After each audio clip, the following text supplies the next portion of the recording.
বার্ধক্য, বিধবা ও প্রতিবন্ধী ভাতা 1500 টাকা। আজকের এই ভিডিওতে পশ্চিমবঙ্গের বার্ধক্য ভাতা, বিধবা ভাতা এবং প্রতিবন্ধী বা মানবিক ভাতা নিয়ে বড় আপডেট। 2026-27 সালের অর্থবর্ষে রাজ্যে সামাজিক সুরক্ষা প্রকল্পের আওতায় মাসিক ভাতা 1000 থেকে 1500 টাকা করার প্রস্তাব রাখা হয়েছে। অর্থাৎ প্রতি মাসে অতিরিক্ত 500 টাকা দেওয়ার পরিকল্পনা রয়েছে।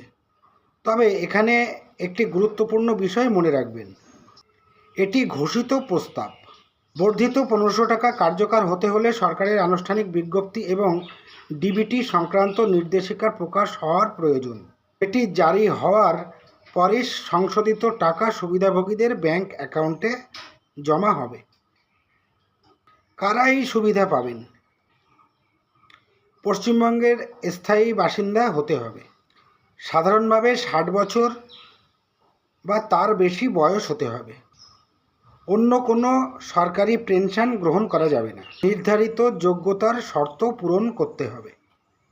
এটা গেল বার্ধক্য ভাতার ক্ষেত্রে। এরপরে আসছে বিধবা ভাতা। পশ্চিমবঙ্গের যোগ্য, অর্থনৈতিকভাবে দুর্বল বিধবা মহিলারাই এই সুবিধা পাবেন। সরকারি নিয়ম অনুযায়ী যোগ্যতা যাচাই করা হবে। এটা বিধবা ভাতার ক্ষেত্রে।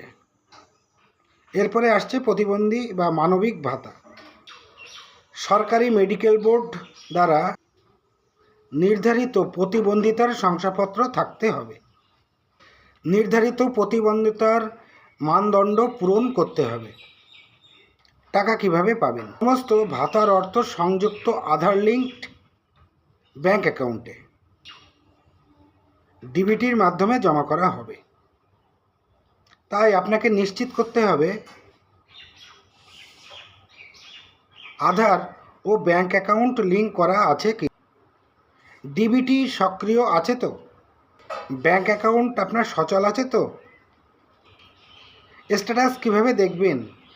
দেখুন, নির্দেশ জারি হওয়ার পর জয় বাংলা পোর্টালে আবেদন বা পেমেন্ট স্ট্যাটাস দেখে নিশ্চিত হতে পারবেন যে নতুন পরিমাণ টাকা জমা হয়েছে কি না। তবে এখানে একটা গুরুত্বপূর্ণ সতর্কতা আমি আপনাদেরকে বলবো। সোশ্যাল মিডিয়ায় অনেকেই দাবি করেন যে এখন থেকেই 1500 টাকা দেওয়া শুরু হয়েছে। এমন দাবি সরকারি বিজ্ঞপ্তি ছাড়া নিশ্চিত নয়। তাই শুধুমাত্র সরকারি ঘোষণা ও অফিসিয়াল আপডেট এর উপরেই ভরসা করুন। ভিডিওটি ভালো লাগলে লাইক, কমেন্ট এবং শেয়ার, সেই সাথে সাবস্ক্রাইব করুন। ধন্যবাদ।